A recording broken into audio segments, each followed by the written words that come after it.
instrumentos jurídicos que, como en el caso de la Comisión Centroamericana de Ambiente y Desarrollo, implican un compromiso de los estados por dotarse de herramientas de gestión que respondan a estas amenazas.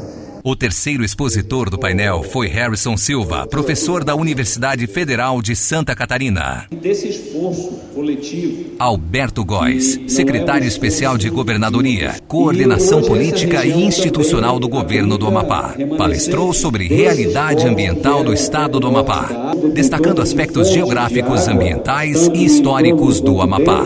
Nós temos no Amapá realidade de cidade que foi totalmente transportada de Marrocos para Portugal, de Portugal para Belém e de Belém para o Amapá, trazendo outros povos que ajudaram nesse processo de ocupação.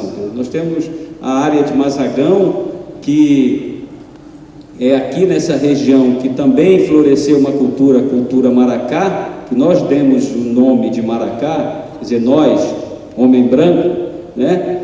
E hoje essa região também abriga remanescentes desses povos que vieram até do norte da África e que aqui se somaram, né? Eram filhos de portugueses, descendentes de portugueses misturados com africanos, mas que aqui aportaram, como também tivemos africanos e que se misturaram com os indígenas, e esse processo gerou a miscigenação que temos no Amapá. Compartilhando experiências na promoção da justiça socioambiental. Foi o tema do painel 3, módulo 1, presidido por André Silvani da Silva Carneiro, promotor de justiça e coordenador do Centro de Apoio Operacional de Meio Ambiente do Ministério Público de Pernambuco. O primeiro expositor do painel foi Aquilino Vasquez Garcia, presidente da Liga Mundial de Advogados Ambientalistas, sediada no México. Empezaria que definitivamente para hablar de justicia tenemos que hablar de derecho, y si tenemos que hablar de justicia y derecho juntos, como ese binomio, no podemos dejar a un lado a la sociedad. Como eu disse, a mineração... O segundo expositor foi Raimundo Moraes, promotor de justiça e coordenador do Núcleo de Meio Ambiente do Ministério Público do Estado do Pará. A crise do qual nós estamos vivendo hoje, a crise econômica global, é uma crise que o mercado gerou. E é uma crise que, por falta de capacidade, a sociedade está demorando a superar. Mas eu acho que não vamos superar. Então, também dessa polaridade, racionalidade versus irracionalidade, nós tratamos neste caso. E também do controle público e do desenvolvimento de capacidades. Nós não podemos deixar que o mercado comande, de fato, as nossas vidas. Se nós entendemos que o mercado é o campo das empresas, dos lucros, da atividade de produção com esse objetivo, nós não podemos esquecer que nós estamos também tratando do campo do poder, representado pela esfera do Estado, que deve ser o nosso instrumental para controlar e para dirigir a sociedade, mas também do campo da solidariedade, do qual a sociedade como um todo é que se constitui. A sociedade, por meio exatamente do Estado, deve controlar o mercado.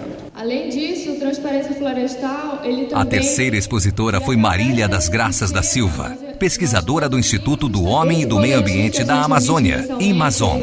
Uma das atividades que o Imazon vem desenvolvendo para tentar melhorar esse quadro é o monitoramento do desmatamento. O Imazon ele tem um sistema próprio de monitoramento, que é o SAD, Sistema de Alerta de Desmatamento. E através desse sistema, nós produzimos estatísticas sobre o desmatamento e sobre a geografia também desse fenômeno. E nós emitimos relatórios mensalmente sobre esse quadro, que é o Transparência Florestal. A nação e todo o planeta. O painel 3, módulo 2, deu continuidade ao compartilhamento de experiências na promoção de justiça socioambiental com a presidência de Shirley Fenzi Bertão, promotora de justiça, coordenadora do Centro de Apoio Operacional do Meio Ambiente do Ministério Público do Estado de Minas Gerais e diretora de Relações Sociais da Abrampa. O primeiro expositor do painel foi Gérard Monedier, professor de Direito Ambiental da Universidade de Limoges, França. Je voudrais commencer mon intervention en remerciant très sincèrement le ministère public de l'État d'Amapá, mais également le ministère public tout entier du Brésil, et notamment son école nationale de formation, puisque le laboratoire de recherche en droit de l'environnement que je dirige à Limoges a une longue histoire avec le ministère public brésilien, une longue histoire que nous souhaitons tous poursuivre ensemble. Nós temos lá grupo de pesquisa. O segundo expositor foi José Rubens Morato Leite, professor dos cursos de graduação e pós-graduação em Direito da Universidade Federal de Santa Catarina. Mas a ação ambiental que nós visamos no nosso projeto são ações contra o risco ambiental, né? Não quando o dano já aconteceu. Então nós estamos agindo através de uma prevenção, né? Antes que o dano já se concretize. Quando você tem a ameaça de dano, quando você tem um risco ambiental, é a maneira mais correta de você tentar evitar o dano. Para a conservação e uso sustentável da fauna. O terceiro expositor foi Adilson Paulo Prudente do Amaral Filho, procurador da República e coordenador do Grupo de Trabalho de Fauna da 4ª Câmara de Coordenação e Revisão do Ministério Público Federal. Quem cuida de fauna no Brasil enfrenta, principalmente com a falta de recursos, né? Dentro da questão ambiental, a fauna ela é muito atrativa, né? Quer dizer, os bichinhos são sempre bonitinhos, mas conseguir dinheiro para os bichinhos era muito complicado. E o problema da fauna é que ela custa muito caro. Uma sacola reciclável. O dia 6 de março começou com o painel 4, o papel do Ministério Público na promoção da justiça socioambiental, presidido por Ivana Lúcia Franco Sei, promotora de justiça do Amapá. O primeiro expositor foi Gustavo Cáceres Fernandes, promotor de justiça ambiental no Paraguai. Em meu país, um país pequeno como o Paraguai, sector minoritário, poderoso, irresponsável e imoral, coadyuva sistemáticamente e sem nenhuma reserva no grave processo de distribuir condições básicas de sobrevivência. La naturaleza de su actividad, desde el punto de vista étnico, se identifica con la de cualquier criminal que mata para robar. O segundo expositor foi Eduardo Coral Viegas, promotor de justiça do Ministério Público do Estado do Rio Grande do Sul. Somos detentores no Brasil de cerca de 15% da água doce em estado líquido do mundo. Mas eu pergunto para vocês, nós somos um país rico em água doce? Vamos dizer sim, temos 15% da água doce do mundo? Sim e não. Nós sofremos com aquilo que é a escassez qualitativa e quantitativa. Além de termos água superficial em abundância, temos o aquífero Guarani, que é uma das maiores reservas de água doce do mundo, percorrendo 8 estados brasileiros, mais Paraguai, Uruguai e Argentina. Mas nós temos uma crise local também, qualitativa. As nossas águas superficiais, especialmente, estão praticamente poluídas em todos os lugares, e quantitativa, porque a distribuição das águas no Brasil ela não é uniforme, ela não é justa, por assim dizer. Enquanto nós aqui no norte temos uma abundância extrema de água doce, no nordeste as pessoas não têm nenhum riachinho. O terceiro expositor do painel foi René Zúñiga Vargas, procurador-geral do Meio Ambiente e Recursos Naturais de Honduras. O direito ambiental é uma fiesta em la qual estamos invitados todos, que necesitamos un traje nuevo, pero este traje nuevo tiene que ser blindado y tiene que estar cosido con los hilos de honestidad, de honradez y de querer hacer bien las cosas. Además, tiene que llevar botones, porque si no, bueno, ya se puede imaginar, ¿no? Como dicen los argentinos, qué quilombo se puede realizar. Los botones tienen que ser en contra de la corrupción. O painel 5 teve como tema o sistema jurídico e o direito ambiental, presidido por Marcelo Moreira, promotor de justiça e presidente da Associação do Ministério Público do Estado do Amapá. Teve como expositor Jorge Bonilla Cervantes, vice-presidente do Tribunal de Administração Ambiental da Costa Rica, que falou sobre o tema Valorizações e Sentenças Ambientais na Costa Rica. Costa Rica tem os 70% de terras de vocação florestal, tem muita pendente. Então os rios são muito curtos e são muito caudalosos. O painel 6 discutiu o tema Mecanismos Jurídicos de Promoção de Benefícios de Serviços Ambientais, tendo como presidente Antônio Carlos da Silva Farias, secretário especial de Desenvolvimento Econômico do Governo do Estado do Amapá. O maior dos exemplos é a floresta amazônica, fundamental na amenização da temperatura, na manutenção da biodiversidade, entre outros serviços. Como funcionava na prática? O painel foi iniciado com a fala de Ramiro Gonzalez, secretário-geral da Rede Hispano-Americana de Procuradores e Fiscais do Meio Ambiente. Me tocou apresentar-lhes a Rede Hispano-Americana de Procuradores e Fiscais do Meio Ambiente. A criação desta rede não é um dado casual, algo al azar, sino que é produto del trabajo, del renovado aspecto que ha tomado la cuestión ambiental en la región.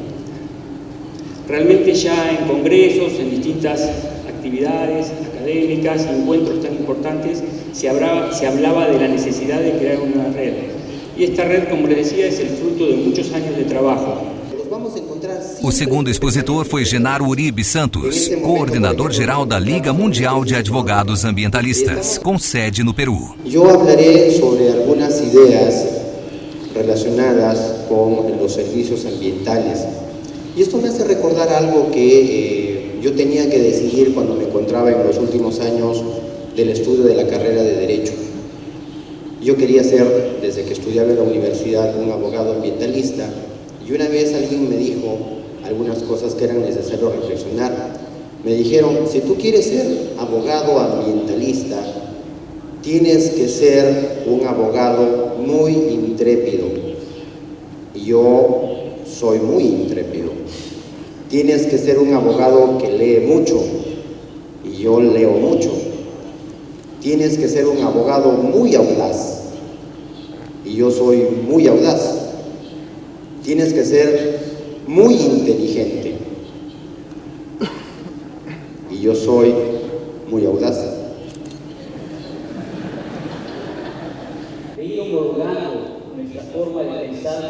O painel foi finalizado com a exposição de Túlio Estrata, médico veterinário integrante da Procuradoria de Proteção Ecológica do México.